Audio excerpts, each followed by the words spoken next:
Not everyone who is selfish is a narcissist. And nope, not everybody you dislike is a narcissist. Not everybody who's hurt you or disappointed you or lacked empathy for you is a narcissist. And yes, we are using this term too often and too broadly. And the popularization of this term is really a disservice to those people who are in relationship with somebody who really has narcissistic personality disorder. People might call their ex-girlfriend or their ex-boyfriend or coworker a narcissist. And of course, really nobody should be diagnosing other than a mental health professional. However, if you are in relationship with somebody who really probably does have narcissistic personality disorder, it is very helpful to know. And I'll talk a little bit more about why it's helpful to know and why it's not necessarily helpful to know later in the video. But the first thing I just want to say is that if you're in relationship with somebody with a real narcissistic personality disorder, you probably question your own reality all the time. You also might be trying kind of ineffective techniques to solve a problem that maybe can't be solved. So while nope, you can't diagnose using a YouTube video, can't diagnose people in your life, having a good sense that that might be what you're dealing with might be helpful. Part of the impetus for this video is all the comments I got on my video about covert narcissism, which lists some traits of covert narcissists. Now, I want to make it really clear. One trait does not make somebody a narcissist, right? Reading a list of traits is helpful if it resonates in terms of a pattern, but it does not mean that every trait equals a narcissist. So let's talk about really what narcissistic personality disorder is. So first of all, narcissistic personality disorder is a pervasive pattern of grandiosity, need for admiration, lack of empathy, beginning by early adulthood, present in a variety of contexts, and they would need to have 5 traits out of 9 that are listed in the DSM-5. A grandiose sense of self-importance. They would need to be preoccupied with fantasies of unlimited success, power, brilliance, beauty. They believe that they're unique and can only be understood by really high status people. So this is not about thinking that you're unique. We all think we're unique, and some of us are more unique than others for sure, right? So it's not about thinking that you are unique. It's about thinking that you can only be understood by other people who are special and in particular of high status. 4th possible trait requires excessive admiration. Number 5, extreme sense of entitlement. Number 6, interpersonally exploitative. Takes advantage of others to meet their own needs. I want to come back to that one. Number 7, lacks empathy. Number 8, envious of others, or they think others are envious of them. Number 9, arrogant, haughty behaviors or attitudes. Okay, so this is straight from the DSM-5 which is the latest edition of the Diagnostic and Statistical Manual that is used in the US to diagnose disorders. And yes, narcissistic personality disorder is still in there because I've been getting a lot of comments that it's no longer a diagnosis. It is. There were some proposals to eliminate it. That's a very complicated topic. In any case, it is still a diagnosis. This is how it's diagnosed. So it kind of has broken my heart to read some of the comments where people who have autism say that others are calling them narcissistic. Totally different thing, and I will do a video on that. People with traumatic brain injury, definitely a different thing. And I also don't put out these videos to condemn narcissists. We don't really know why narcissistic personality disorder happens. We think there does seem to be either a genetic or learned component. Trauma might play a part. We don't really know genetics. There's a lot that science doesn't know. So this is to give information to people who are truly dealing with somebody with a personality disorder, because that is a very difficult thing to do.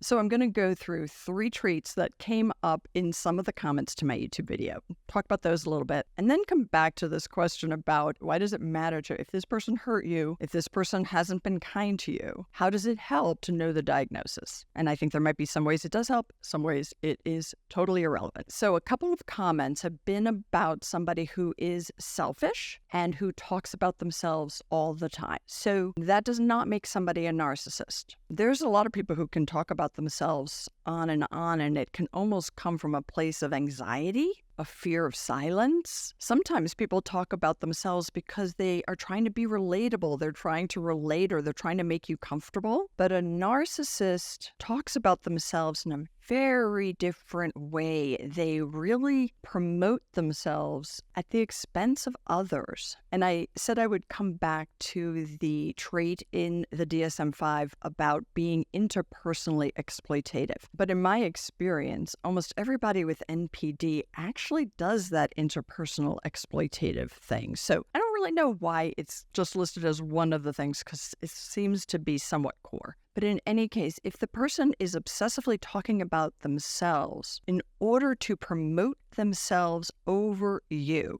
over somebody else, to gain an advantage, that then begins to move more into narcissism. But remember, they don't have narcissistic personality disorder unless they meet all the criteria. Okay, so a trait is just a trait. I also want to come back to this word selfish, because it's never been one of my favorite words, because often it's sort of like, somebody calls you selfish if you aren't doing what they want, right?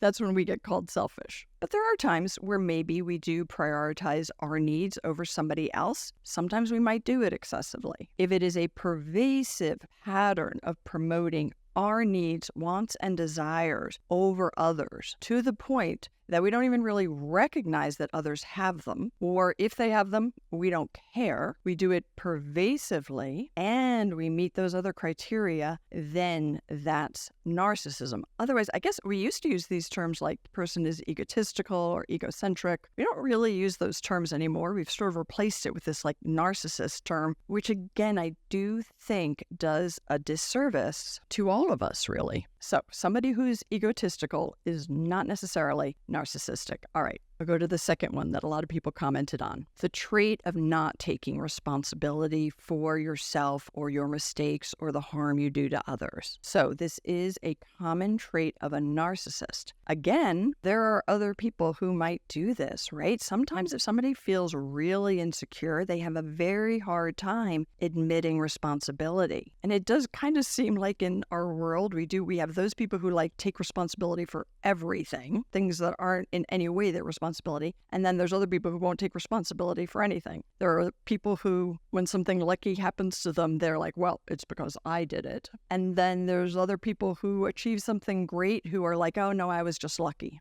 right? So we are all over this spectrum of taking responsibility. And probably for most of us, we're pretty good at taking responsibility in certain areas. And then there's probably an area or two where we don't take responsibility. So how do you look at this and think, this is just someone who doesn't want to take responsibility for this issue, or they don't want to take responsibility for what I want them to take responsibility for, versus is this a little bit of a yellow flag or a red flag that I'm dealing with somebody who has NPD? So generally with narcissists, they truly don't feel they've done anything wrong. Like they're so convinced of their right to do what they do that they don't see it as wrong. They can't possibly take responsibility for it because it wasn't wrong, right? And they're usually so sensitive to criticism that it will be thrown back on you. Somehow things you had nothing to do with will be your fault. Now, I had an experience with somebody. Some of you know my dog who passed away a little while ago, but appears in some of my older videos, George. And I was walking George, and it was an area where you could have your dogs off leash if they behaved themselves, and George was very well behaved. And I came across a neighbor, didn't know her too well, and she came over to talk to me, and her dog was probably like, I'm not very good with distance, but I would say probably 20 to 30 feet away from us, just sort of standing there staring at us. And all of a sudden, the dog attacked George, like unbelievably violently. George was already old, like I think this was maybe a year before he passed away of old age. It was horrible. It was terrifying. Any of you who've been involved in sort of a dog fight, you know what this is like, right? It's really, really scary. We both jump in to separate the dog. She, apologizes. She takes off, goes home. I was like totally shook. I brought George home. I kind of looked at him. He was an English sheepdog. He had a lot of hair. I couldn't quite tell if his skin had been punctured. but I wanted to know if the other dog had all its shots or not. Like, that was relevant to me, right? I wasn't sure. Do I take George to the vet? Do I not? George was like shaking and it was terrible. So I went to the neighbor's house. I knocked on the door. And I asked, has your dog had all the shots? Can you check for me? And the woman basically got mad at me. She was late for work. This wasn't her dog's fault somehow. And oh, by the way, George had attacked her dog in the past, which I had never heard anybody mention, nor had I ever seen him attack dogs. And suddenly it was my fault that she was late for work.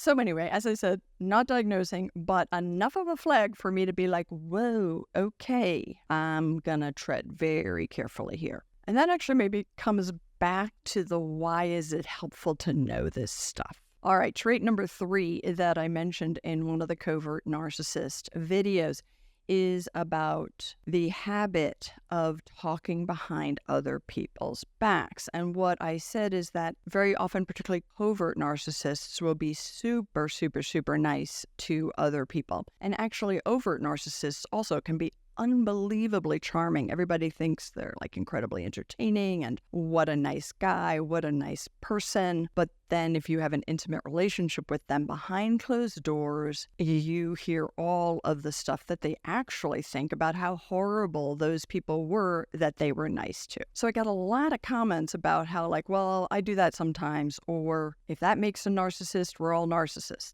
So my comments back on that one. First of all, we don't all do it. Not everybody does it. If you're with somebody who does it, you kind of know they'll be doing it about you, right? It's never been a comfortable thing for me. If I'm with somebody who does that, I'm like, what is she going to say or he going to say when I leave? But I don't believe we all do it. But some of us might do it on occasion and at certain ages, right? Like middle school, I'd say pretty common. A lot of people grow out of it. Some people don't. But again, one trait does not make somebody a narcissist. And then there is also the question of why is it being done? So if it's a pervasive pattern that this is how that person builds their sense of self-esteem and they are requiring you to agree with them to give them that narcissistic supply, that's different than somebody who maybe is feeling sort of insecure, somebody who maybe developed a habit of it. Perhaps they had a narcissistic parent and it became a habit, or they've been part of friend groups where that's just like the norm, which is super unfortunate.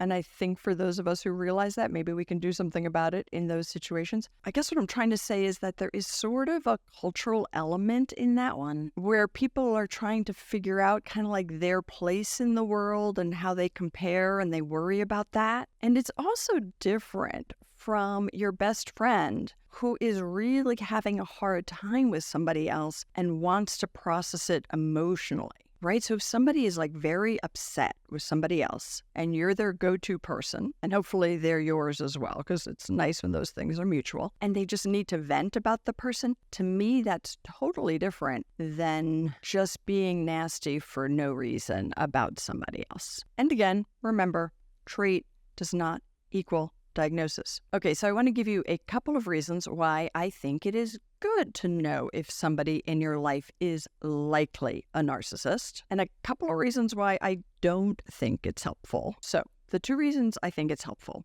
One is that you feel less crazy when you really begin to learn that the mind of somebody with narcissistic personality disorder works very differently than yours. That there's something called gaslighting where they will manipulate the truth in a way that makes you question your own reality. So knowing that these things exist can really help you regain your sense of self, regain your confidence and your attachment to what you know is true, and to begin to heal, right? So that's like one of the positive reasons to be looking into this. And another reason is that personality disorders are pervasive, personality-based patterns. They're unlikely to change. Now, this gets a lot of pushback too, this comment. And of course, I do believe that every human has potential to change, but people have to want to change to change. They have to be willing to acknowledge that there is some problem that they can do something about. And most people with narcissistic personality disorder don't think that there's a problem that they have that they need to do something about. The problem is all out there. So that is not conducive to any kind of change process. And if you're watching this to this point, you probably know how hard it is to change, even when you want to change. So if you're with somebody who isn't willing to acknowledge a problem and isn't willing to do anything about it, it's unlikely for them to change. Understanding that helps you make better choices, right? So looking into whether this person in your life has a narcissistic personality disorder, and I'm putting it in quotes. Somebody asked me about that recently. But anyway, I'm putting it in quotes just because, you can't really diagnose somebody if you don't have a license to diagnose. But it's not helpful if you're looking into this because you want to take this information back to the person with narcissistic personality disorder and be like, see, this is what you have. This won't help.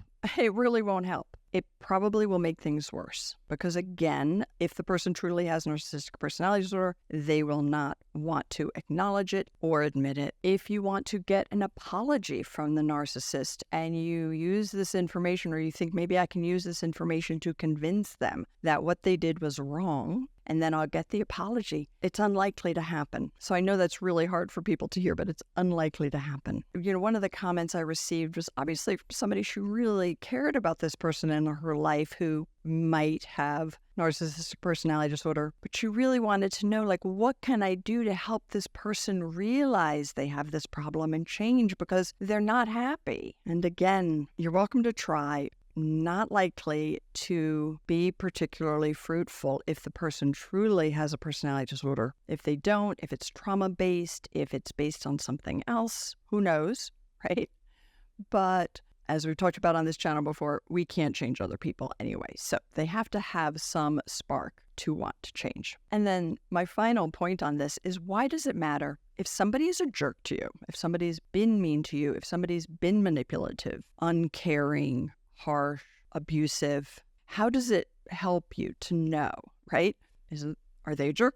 Do they have NPD? Do they have something else? Or are they a jerk? No matter what, you have somebody who is not treating you well. Boundaries are super important, and boundaries probably have to be put in place. I think sometimes people want to know this because they want to know, was it my fault? If it was a ex-boyfriend or girlfriend, was it my fault here? And if I can identify this, then I know it wasn't my fault, right? But probably if somebody's mean to you, it's not your fault. Anyway, that goes down a whole nother road, which we won't go to today. But anyway, boundaries, super important. I do have a boundary personality quiz. It's light, not too overly intense, but it does identify the positive core belief that goes with certain means of dealing with boundaries or avoiding boundaries. And that positive core belief ties to a negative. And understanding that can really help you improve your boundaries. So I'll put the link here on the screen, but I'll also put it in the description below. It's free. Try it. Let me know what you think. So if you're going down a rabbit hole of trying to diagnose the person, my recommendation is avoid that rabbit hole. Figure out